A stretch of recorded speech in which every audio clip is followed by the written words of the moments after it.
Today's topic is speed of an object and its specific unit.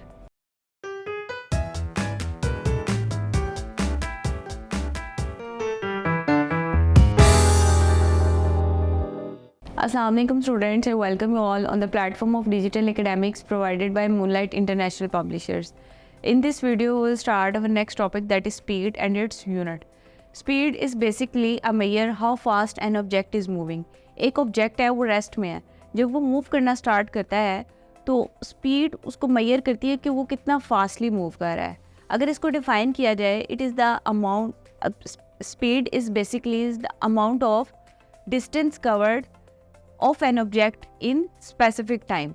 एक object का जो distance covered है, एक ऑब्जेक्ट है फॉर एग्जांपल वो ए पॉइंट से बी पॉइंट तक मूव करता है, तो वो ए पॉइंट से बी पॉइंट तक आने के लिए कोई स्पेसिफिक डिस्टेंस कवर कर रहा है, वो उसका डिस्टेंस है. और वो कितने टाइम में कवर कर रहा है वो उसका टाइम है. ए पॉइंट से बी पॉइंट तक आने के लिए उसको कितना टाइम लग रहा है वो उसका टाइम है.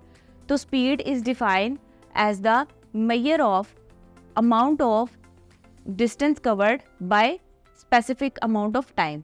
एक बॉडी को एक स्पेसिफिक पॉइंट से लेके दूसरे पॉइंट तक जाने के लिए कितना डिस्टेंस कवर करना पड़ता है, उसको उसके कवर्ड टाइम में देखना हो तो वो उसकी स्पीड कहलाता है. स्पीड के बाद हम इसके फॉर्मूले को देखते हैं कि स्पीड के दरमियान, डिस्टेंस के दरमियान और टाइम के दरमियान रिलेशन देखना हो तो उसको इस फॉर्मूले से देखा जा सकता है जो आपकी स्क्रीन पर नज़र आ रहा है. That is speed is equal to distance by time.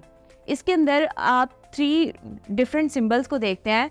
First symbol आप देखेंगे वी का, सेकंड सिंबल आप देखेंगे एस का और थर्ड सिंबल आप देखेंगे टी का. जो सिंबल वी है वो रिप्रेजेंट करता है स्पीड को, जो सिंबल एस है वो रिप्रेजेंट करता है डिस्टेंस को और जो सिंबल टी है वो रिप्रेजेंट करता है टाइम को. उसके बाद आप अपनी स्क्रीन के ऊपर एक ट्रायंगल देखेंगे, एक डायग्राम देखेंगे. उस ट्रायंगल के नीचे 3 डिफरेंट फार्मूलाज आपको नज़र आ रहे हैं. तो इसका मतलब है कि इस फॉर्मूले से या इस कॉन्सेप्ट से आप 3 डिफरेंट चीज़ों को डिराइव कर सकते हैं. उनमें क्या आता है, एक स्पीड है, एक डिस्टेंस कवर्ड है और एक टाइम है. अगर ये ट्रायंगल देखें तो इसके अंदर आपको 3 डिफरेंट सिंबल्स नज़र आ रहे हैं. ऊपर वाले पार्ट में आपको एस सिंबल नज़र आ रहा है, एस रिप्रेजेंट करेगा डिस्टेंस को. नीचे वाले ट्रायंगल के 2 बॉक्सेस के अंदर आपको 2 सिंबल नज़र आ रहे हैं. एक वी है जो स्पीड को रिप्रेजेंट कर रहा है और एक टी है जो टाइम को रिप्रेजेंट कर रहा है. उसके बाद अगर आप इनसे डिराइव करें 3 डिफरेंट फार्मूलाज, तो आप जो बेसिक फार्मूला आपके पास है वो है speed is equal to distance by time. तो फर्स्ट डायग्राम के नीचे, ये फर्स्ट ट्रायंगल के नीचे आपको फार्मूला लिखा नज़र आ रहा है, that is speed is equal to distance covered by time. उसके बाद आप सेकेंड डायग्राम के ऊपर जाएँ तो उसमें आप निकाल सकते हैं डिस्टेंस को. Distance is equal to speed into time. उसके बाद आप थर्ड डायग्राम के ऊपर देखिए तो थर्डली आप देख सकते हैं टाइम को. तो टाइम को निकालने के लिए आप देखेंगे time t is equal to distance covered by speed. तो इनको रिप्रेजेंट करने के लिए जो सिंबल्स हैं उनको आपने अच्छी तरह से एक दफ़ा रिकॉल करना है. स्पीड के लिए symbol is v, distance covered के लिए सिंबल इज s और टाइम के लिए, टाइम स्पेसिफिक टाइम के लिए symbol is t. In 3 symbols को यूज़ करके आप 3 फिजिकल क्वांटिटीज़ को निकाल सकते हैं. Physical quantity is the quantity that can be measured easily. वो क्वांटिटी जिसको आप मेजर कर सकते हैं वो फिजिकल क्वांटिटी है.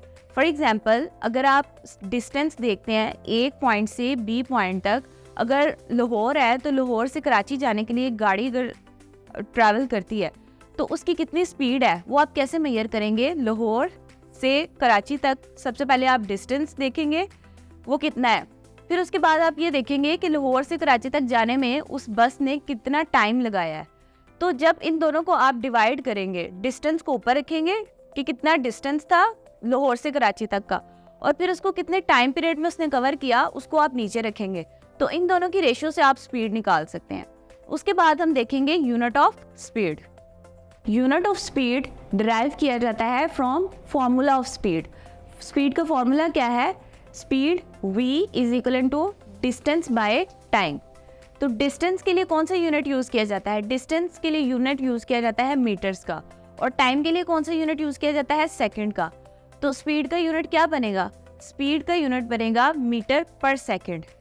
जो ये सेकंड जब रेशियो के नीचे है ये जब रेशियो के ऊपर जाएगा, नीचे प्लस है तो ऊपर जाके क्या हो जाएगा माइनस, तो इस तरह से ms माइनस 1 इसका यूनिट होता है।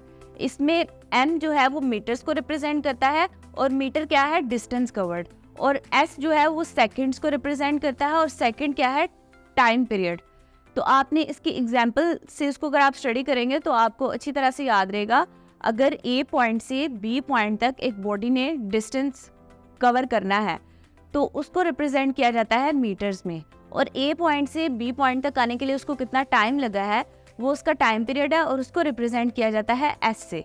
तो इसी तरह अगर आप V स्पीड के लिए कौन सा सिंबल लिया जाता है V, तो अगर आप स्पीड को मेजर करते हैं या स्पीड पता लगाना चाहते हैं कितनी है तो उसके लिए आप देखेंगे distance covered in meters over specific time in seconds. तो इस तरह से आप इसका यूनिट डिराइव कर लेते हैं, दैट इज V का यूनिट क्या है, यूनिट ऑफ V यूनिट या फिर unit of speed is equal to ms minus 1। m is meters, what is meters distance covered, and t is time के लिए क्या यूनिट होता है सेकंड का।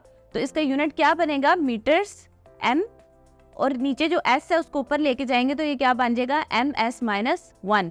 तो इस तरह से आप स्पीड का यूनिट डिराइव कर सकते हैं।